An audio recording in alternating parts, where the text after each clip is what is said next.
Hello viewers, আসসালামু আলাইকুম। আজ আমি আপনাদের এই গরমের দিনে পাবদা মাছের বেগুন এবং আলু দিয়ে পাতলা ঝোল করে দেখাবো। এটা কিন্তু অত্যন্ত সুস্বাদু একটা তরকারি। এই সময়ে পেঁয়াজ দিয়ে পাবদা মাছের এসব রান্নাগুলো ভালো লাগে না, তখন কিন্তু যে কোনো একটা সবজি দিয়ে পাতলা পাতলা ঝোল খেতে ভালো লাগে। সেজন্য আজ আমি মোটামুটি বড় ছোট মিলিয়ে 12টি পাবদা নিয়েছি। আমরা বাসায় বেশ মাছ খাই। পাবদা নিয়ে সেগুলোকে আমি লবণ হলুদ দিয়ে মাখিয়ে রেখেছি, প্রায় 20 মিনিটের মতো হয়ে গিয়েছে। আপনারা 15 থেকে 20 অথবা আধা ঘন্টা রেখে দিতে পারেন। এভাবে রাখলে পরে তরকারিটা খেতে ভালো লাগে। এরপরে আমি মাছগুলোকে ভেজে নিব। এর সাথে আমি 3টি বেগুন ব্যবহার করব। এই জন্য বেগুনগুলো ধুয়ে নিয়েছি, আমি কাটা দেখিয়ে দিব। আর 3টা আলু ছিলে নিয়েছে। রান্নাটা কিন্তু ভেজিটেবল বা সবজিটা কাটার উপরে অনেকখানি নির্ভর করে। এরকম খুব সুন্দর তাজা বেগুন নিয়েছি। বেগুনগুলোকে আমি যেহেতু পাবদা মাছ দিয়ে রান্না করব, সেই জন্য যেভাবে করে কেটে নিচ্ছি। খুব বেশি পাতলা এবং খুব বেশি মোটাও করছি না, ঝোল যেহেতু থাকবে তাই এভাবে কেটে নিচ্ছি। আলুগুলোকে আমি এভাবে লম্বা করে কেটে নিব।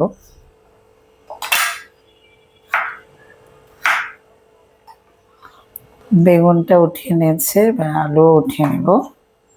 প্রথমেই আমি একটা পাত্র নিয়েছি, সেটা গরম করে নিয়ে তেল দিয়ে দিলাম। তেল মোটামুটি গরম হলে আমি মাছগুলো ভেজে নেব।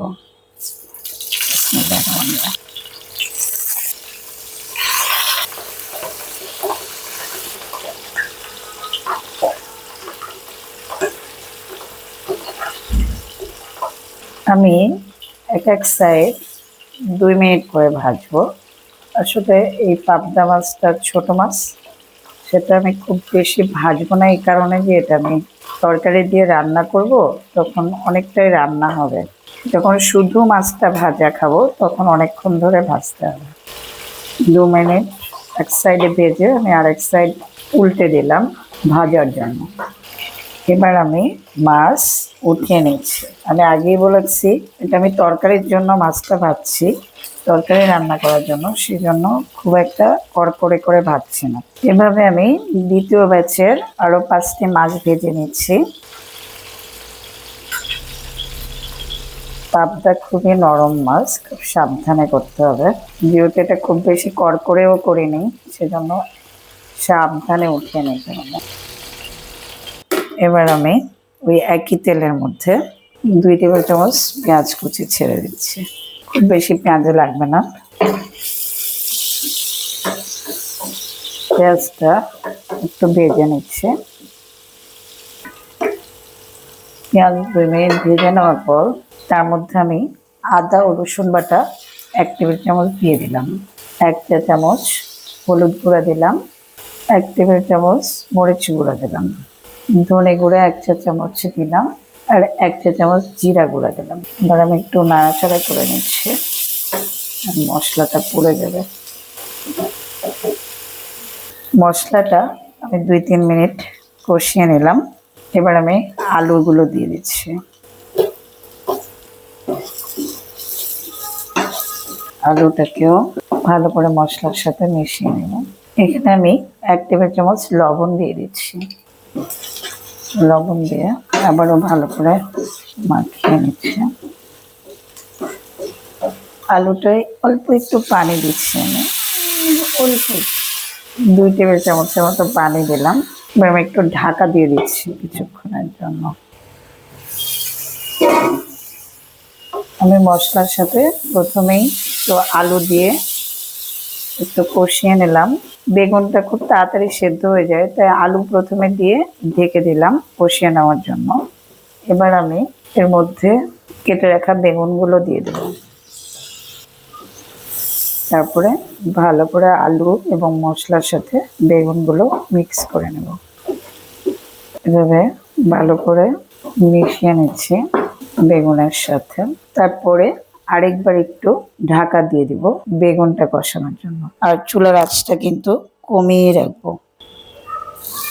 আমি 3-4 মিনিট পর ফিরলাম। বেগুনটা কষিয়ে নিলাম। এবার এর মধ্যে পানি দিব। আমি 300 মিলিলিটারের মতো পানি দিলাম, দিয়ে ঢাকা দিয়ে দিলাম।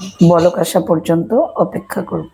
আর চুলার আঁচটা বাড়িয়ে দিয়েছি, মাঝারির চেয়ে আর একটু বেশি। 3-4 মিনিটের মধ্যে বলক আসছে।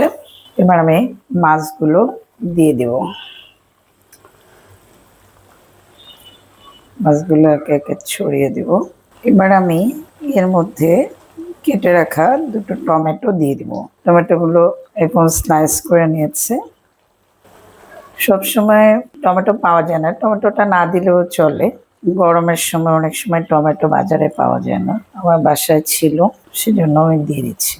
প্রত্যেকটা রান্নায় যদি যত্ন করে ভালোবাসা দিয়ে রান্না করা হয় তাহলে কিন্তু খেতে অসাধারণ লাগে। একটু ধৈর্য সহকারে সুন্দর করে রান্না করতে হয়, তাহলে খুব সাধারণ খাবার অসাধারণ হয়। এবার আমি ঢাকনা দিয়ে রাখছি। আমার আঁচটা কিন্তু মাঝারির চেয়ে হাই আছে। আমি প্রায় 7 থেকে 8 মিনিট পর ফিরলাম। আমার রান্না অনেকটাই হয়ে গেছে। যে দেখুন, রান্নাটা অনেকটাই হয়ে গেছে। এবার আমি এখানে কিছু ধনেপাতা কুচি দিয়ে দিচ্ছি।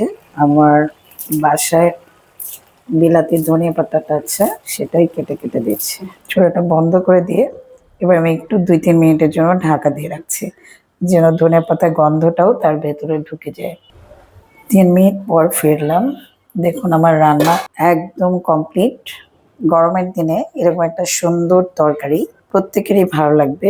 সাদা ভাতের সাথে ভীষণ ভীষণ মজা। আর এরকম গরমের দিনে এরকম পাতলা ঝোলের একটু সবজি দিয়ে যে কোনো মাছ রান্না করলেই খেতে খুব মজা লাগে। আশা করি আপনাদের রেসিপিটি অত্যন্ত সহজ এবং ভালো লেগেছে। ভালো লাগলে প্লিজ আমার পাশে থাকুন, আমার চ্যানেলকে সাবস্ক্রাইব করে লাইক এবং কমেন্ট দিন। আর যারা ইতিমধ্যে সাবস্ক্রাইব করেছেন তাদের অসংখ্য ধন্যবাদ। সবাই ভালো থাকবেন। আল্লাহ হাফেজ।